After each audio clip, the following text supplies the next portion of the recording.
Dozens of high-ranking officials, warriors, and nobles were interviewed, as was Duke Godricson himself. After an exhaustive search, the investigators confirmed that the Duke had nothing to do with the House Raven's betrayal. But when they publicly announced this to the common folk, they were met with skepticism. So, although Duke Godricson had nothing to fear as far as retribution from the king, his own subjects kept him subdued for many weeks, leaving him afraid to leave the safety of his walls in case a fanatic wished to do him harm. As a result, all members of the Duke's family, including Roderick, were forced to keep a low profile, so nothing more was said or done about Sir Ian's public appearances with Lady Amelia Hayfield.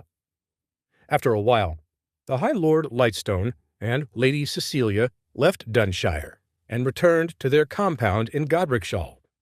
After Lady Cecilia's curse was cured, they had all wished to stay with the Hayfields longer, but they were afraid of attracting too much attention from the Duke, and knew the best course of action would be to return home. Once the town of Dunshshire was rebuilt, and the humble Hayfield Manor was fully refurbished, Nathan and his family moved out of their new small palace in Ravenwood and went back home. The townsfolk in the hamlet of Dunshshire greeted their noble lords loudly and cheered at their arrival. Even Hilda Moonweaver cheered. Ever since she'd won a sizable sum of money off of Nathan's prowess, she'd grown to be a loud supporter of the family. As Nathan moved back into his old room and looked out his window, he scoffed at the gaudy-looking purple mansion she had built over the charred remains of her old thatched-roof hut. One day, however, many of Nathan's fans had already gone home for the day, and he was enjoying a quiet afternoon in his room. Suddenly, a voice boomed out from the front courtyard. "Nathan Hayfield, are you in there? I wish to speak with you." Lately, Nathan had received a number of calls like this, and usually, Lord Ulrich had encouraged his guards to turn the uninvited guests away. However, Nathan smiled as he immediately recognized a friend's voice. Nathan rushed down the steps from his room and found Hagar Haraldson out by the front door, arguing with one of his guards. Nathan smiled at the guards as he walked past him. "It's all right. This one here I already know well. Hagar's my friend. It's good to see you." Hagar and Nathan embraced, as Nathan led him into the newly refurbished living room. Hagar chuckled at a corner of the room, where a painter was adding the great battle against House Raven to the Hayfield family tapestry. "Hello again, young Master Hayfield. How are you these days?" Nathan shook his head as he motioned for Hagar to sit, and then himself took a seat on a comfortable lounge chair. "Get out of here with that young master nonsense. You have no need to be so polite. If it weren't for your warning, my family here and this very building would be nothing but a pile of rubble. You have my undying gratitude, my friend." Hagar smiled.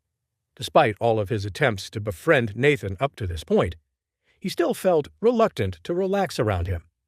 After all, they had initially misunderstood each other and been enemies. Still, Nathan had spared Hagar's life, and so he was thankful that he'd had the opportunity to return the favor. "Thank you, Nathan. I appreciate that.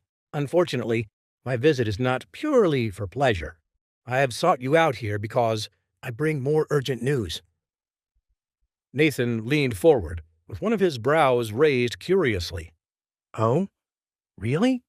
You and your always urgent news. Well, I'd like to hear more about it."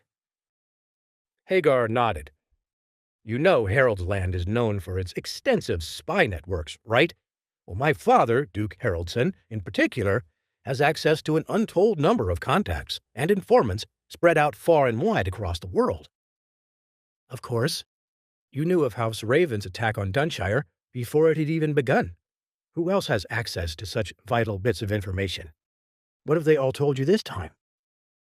Hagar hesitated, then leaned forward and whispered in Nathan's ear. "My father's men have heard talk that the Doom faction will soon be evaluating all spiritual warriors within the kingdom under the age of 21. Amongst the thousands who might qualify, the top 100 applicants will be given the chance to join the Doom faction as acolytes, servants, and squires to the legendary warriors that run the entire faction. Immediately, Nathan's interest in this news was immense. After all, Deputy Officer Kane had told him that the only way for him to access the Doom faction library was if he became a member of the faction himself. Only then could he ask the scholars there about the mysterious symbol left at his mother's crime scene and gain another clue as to who was really behind his mother's murder. Nathan scratched his head and tried his best to subdue his excitement. How interesting. Tell me more about this, Hagar. Such an opportunity doesn't come around often, does it? Hagar nodded. Only once in 100 years is the evaluation called. It's amazing, Nathan. For them to announce a Doom faction examination now means only one thing, that they believe there are enough powerful young spiritual warriors in this land to warrant their attention. I mean, just think of the power we'd gain access to if we were one of the few that joined them. It does sound attractive, and all the Doom faction officers I've met have been extremely powerful. Perhaps this examination would be worth my time. Just don't expect it to be as easy as the last one, Nathan. The Doom faction's power is far above that of a single kingdom, and the Doom faction rules so many other nations, it's hard to keep track of it all. Just think of it. Even the king would have to bow before us if we had the strength to join them. Inside the House Hayfield mansion, Nathan stood up excitedly at his friend Hagar's words. This Doom faction trial sounds exciting. Not only will it grant me access to further my search for my mother's killer, but I'll also get to test my strength against all of the best young warriors in the kingdom. Hagar also hopped up out of his chair at his friend's excitement. That's not all, Nathan. Get this. According to my intelligence, the winner of the trial receives a massive reward. What do you mean, Hagar? What kind of reward exactly? It is currently unconfirmed, but our spies believe that they shall grant the winner the title of Duke and give them their own fiefdom within the kingdom of Calandria. Their own fiefdom? Really? So if you win, you gain the title of Duke, just like that?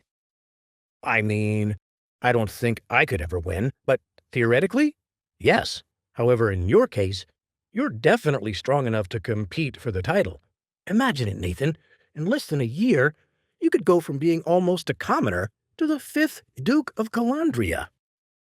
It's an attractive goal for sure. However, I'm not sure I have any interest in ruling for the moment. Yes, I understand your desire to avenge your mother, and I get that. But don't you think your father and sister would benefit from such a title? From what my spies tell me, your father is an honorable man.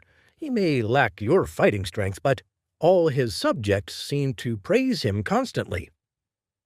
You're right, Hagar. My father would make a wonderful duke. After all he's done for me these past 2 years, he deserves to have a title that matches his honor and kindness. Besides, if he's a duke, he can help me avenge my mother far more easily as well. Thank you for this information, my friend. I doubt anyone else in the fiefdom knows of such things yet. Well, not to boast, but you'd be correct about that, Nathan. Apart from the royal family, of course. News of the Doom faction's plans for a trial has just recently reached the king's court, and in a few days' time, they will announce it publicly. Once that happens, young warriors from across the realm will prepare themselves and wait for the order to assemble together. I understand. So I must prepare myself at once. I imagine you'll participate as well? I see you've found my ulterior motive for telling you all this. Yes, I intend to undergo the trial as well. Not because I think I might win, but because I wish to be an acolyte of the mighty Doom faction. Perhaps I selfishly thought that if I told you all this, then you'd be willing to help me out during the trial. Nathan's brow furrowed.